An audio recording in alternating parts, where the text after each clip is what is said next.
Okay, gotta admit, some of the source material you send my way, it really gets the gears turning. Yeah. And this screenplay we're diving into today, yeah, this one definitely falls into that category. Yeah. An AI system, choosing political leaders.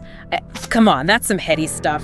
Color me intrigued, but maybe a little terrified too, if we're being totally honest. Right. But hey, that's what makes these deep dives so interesting, right? Grappling with the big, kind of scary what-ifs. Absolutely. So we're diving into the world created by, let me make sure I get this right, Leonid Kasparov. That's right. He's our protagonist, and right from the start, it's clear this guy's got a bone to pick with traditional politics. Yeah, and the way the screenplay throws us right into Leonid's world is really effective. Oh, yeah. We meet him first as a kid, in Moscow, during the fall of the Soviet Union. Talk about a time of upheaval, uncertainty. You can practically feel it shaping his worldview. Totally. It's like you can almost draw a line from that early exposure to political turmoil to his later obsession with systems, with finding order in the chaos. Exactly. It reminds me of that feeling you get when you read a really good political biography, that drive to understand how power works, especially for someone who's seen firsthand how easily it can go wrong. And speaking of seeing things go wrong, eventually Leonid, he gets out of Russia, immigrates to Argentina, hoping for a fresh start, right? But what does he find? Well, not exactly the utopia he was hoping for. Right. More of the same, really. Corruption, scandals, that feeling that the whole system is rigged against the little guy. And we have to remember, Argentina, it's got its own turbulent history too. Coups, economic crises. It's almost like Leonid's trapped in this cycle of broken systems. Right, like wherever he goes, the same problems rear their ugly heads. Exactly. And that's where his programmer brain kicks in, right? This isn't a guy who just accepts things the way they are. He starts looking for a different way, a more objective way, to choose leaders. So tell me about this whole Kleroterion concept. Where'd that come from? Okay, so this is what I love about the screenplay. It's not just some outlandish futuristic idea. Right. And I think it speaks to this kind of timeless human desire for fairness, for a system that isn't swayed by smooth talkers or shady backroom deals. Makes you wonder what those Athenians would think about using an algorithm to do the same job. Right. But that's exactly the connection the screenplay draws, right? That direct line between this ancient concept and Leonid's vision for a modern AI-powered version. Hence, the Kleroterion, his system for evaluating leaders based on pure merit, taking human bias right out of the equation. It's kind of brilliant, but also a little unsettling, Yeah, absolutely. Okay, so we've got this brilliant, maybe slightly unsettling idea, but ideas are cheap, right? Turning them into reality, that's the hard part. And Leonid's just one guy, a brilliant programmer, sure, but he's going up against what? Massive institutions? Governments? Tech giants? Don't forget, this is the late 90s, early 2000s. Ah, right. The internet, it wasn't the all-powerful cloud-based behemoth it is now. Getting the data, the resources to even build something like the Kleroterion, it was a different ballgame. Which leads him to, well, let's say, make some choices. Questionable choices. Right. This is where that line between genius and recklessness starts to blur. Exactly. And this plan he comes up with, hacking into Bridge. I mean, we're talking about a company that practically wrote the book on data collection. And the screenplay, I got to give it credit, it doesn't shy away from the nitty-gritty. Leonid planting a virus on a colleague's computer, sneaking in late at night to download files, even dodging Bridge agents who are hot on his trail. It's like straight out of spy thriller. But instead of the nuclear launch codes, he's after what? Data to fix democracy? It's that moral gray area that I find so fascinating, On the one hand, this is corporate espionage breaking the law. But on the other, he's doing it for what he truly believes is the greater good. It really makes you think, how far is too far when you're convinced you have the answers? Right. And those kinds of risks, well, they usually come with a hefty price tag attached. Yeah, no kidding. Yeah. And yeah, that price tag, it comes due. Because in the end, he can't outrun those Bridge agents forever. He gets caught. No more late night data heists, no more narrow escapes. Game over. Pretty much. And remember, Bridge, they're not just some tech company. They've got global reach, friends in high places. Oh yeah, they're playing chess while everyone else is playing checkers. Exactly. So even though Leonid's, not exactly operating on U.S. soil, they find a way. They find a way. Next thing you know, he's staring at a U.S. prison cell instead of, extradition to Russia. I guess Bridge had their reasons. Probably not the outcome he envisioned when he set out to revolutionize global politics. All right, so I'm thinking, okay, classic programmer in prison movie trope, right? Yeah. He'll start coding on a smuggled-in phone, build some world-changing app from his cell. Right. The old prison break via algorithm. Exactly. Yeah. But that's not where the screenplay goes. Oh, okay, now you've got me really intrigued. Leonid, he pulls a total 180. Becomes this, unexpected mentor figure. A digital age Socrates, Okay, prison yard philosophy, I'm listening. So he befriends this other inmate, Jose Marquez. Fascinating character, really, the way the screenplay fleshes him out. Yeah. Jose, at first he's skeptical, thinks Leonid's some kind of idealistic nutcase, But there's something about Leonid's conviction, his passion. It's infectious. Yeah, Jose gets drawn in.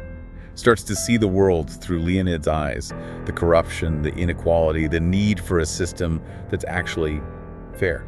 It makes you wonder if this connection is what Leonid was missing all along. He's obviously brilliant, but all those years working solo, so focused on the tech, maybe he lost sight of the human element. Right. Sometimes you need that sounding board, that back and forth, to refine an idea, to ground it. Totally. But still, inspiring one inmate, even a really sharp one like Jose, it's not exactly bringing down the system, right? Well, and here's where things get really interesting. Remember how Leonid uploaded all his work, the whole Kleroterion project, to the cloud? While he's stuck offline, those digital seeds he planted, they start to sprout. Okay, I'm ready for the plot twist. People who knew Leonid, people who believed in what he was trying to do, they start sharing his files, his code, everything. Making sure his work didn't die with his freedom. Exactly. It's like this ripple effect. Online forums, hacker communities, they're all buzzing about the Kleroterion. Even some journalists, the brave ones, they pick up the story. Wow. So Leonid's basically a digital ghost at this point, silenced, but his ideas are out there, multiplying faster than anyone can control them. Precisely. Which, of course, drives those shadowy figures we talked about, the ones who put him away, absolutely nuts. Because now he's not just some rogue programmer anymore, he's a symbol. A martyr, even. Yeah, and you can't exactly silence a martyr, can you? They try, though, right? Oh, yeah. They pull out all the stops. Disinformation campaigns, smear tactics, you name it. If they can't control the message, they'll try to control how people see the messenger. Classic. But there's someone they haven't accounted for. Someone who's about to become a major player in this whole thing. Michaela. Right, Michaela. We can't forget about her. She's been kind of a quiet presence so far, but you can tell there's something brewing beneath the surface. Totally.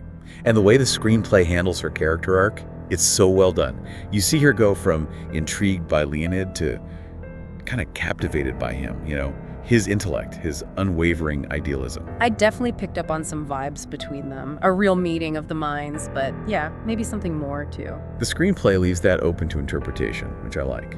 But one thing's clear. Michaela, she sees something exceptional in Leonid, something worth fighting for. And she's got the means to put those feelings into action. Right, yeah. Uses her wealth, her connections, to get Leonid out of prison. No more digital Socrates. Time to bring the philosophical debate to the real world. And her timing couldn't be better. Leonid's released on some flimsy, good behavior technicality, though it's pretty clear Bridge had a hand in it. Pulling strings from the shadows, as usual. Right. They figure better to have him where they can see him, right? Out in the open where they can keep tabs on him, rather than risk him becoming some kind of martyr in prison. So Leonid's a free man again. He's got powerful allies, dangerous enemies, and a revolutionary idea that's already spread farther than he could have imagined. What's his next move? He picks up right where he left off. But this time, with Michaela's backing, he's playing on a whole new level. Level up. I like it. He starts writing a book, laying out his whole vision, expanding on the Kleroterion, digging into the nitty-gritty of how a new political system could actually work. So from coding in obscurity to writing a manifesto that could reshape global politics. Talk about a glow-up. Right, but trust me, this story, it's far from over.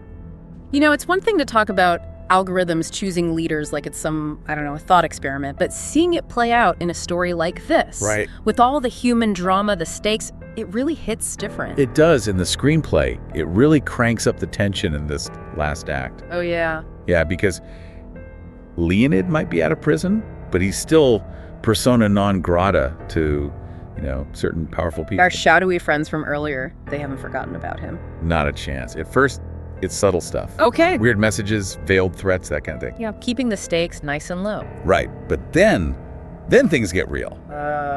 Leonid, He sees this footage, security camera stuff, of a driverless car hitting a pedestrian. Okay, not good, but I mean, accidents happen. Right, but this isn't just any accident, the pedestrian.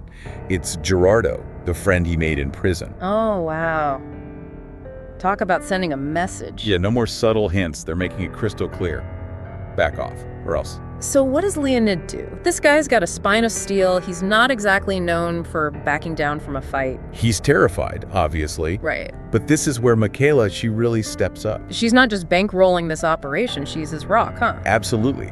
She reminds him, look, this isn't just about algorithms and data points anymore. This is about people's lives, about fighting a system that's willing to crush anyone who gets in its way.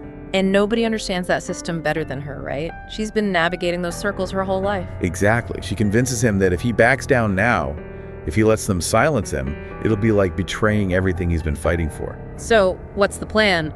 Fight fire with fire, leak the footage of the accident, expose these guys. Even bolder, he publishes the book, the whole thing, online, for free.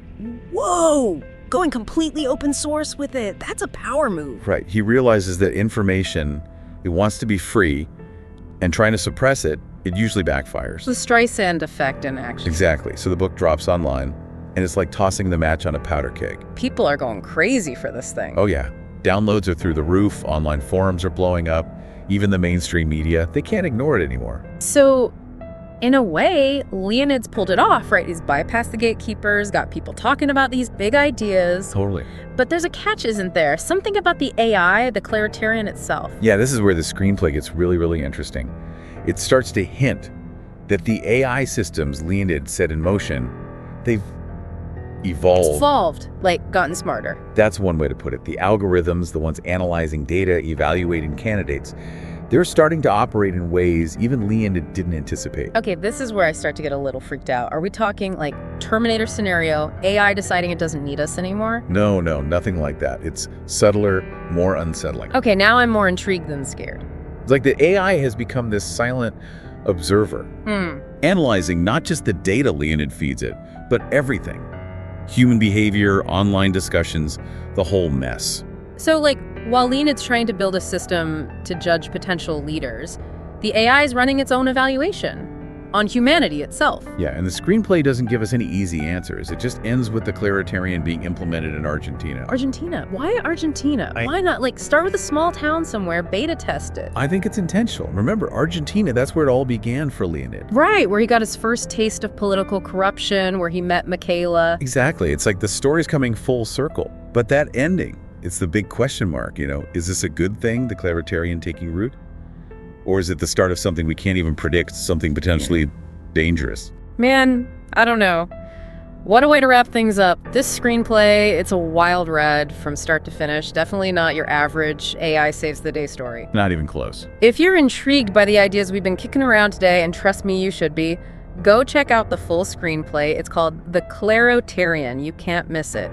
And hey, if this conversation got your gears turning, drop us a line. We love hearing from you. Until next time, happy diving.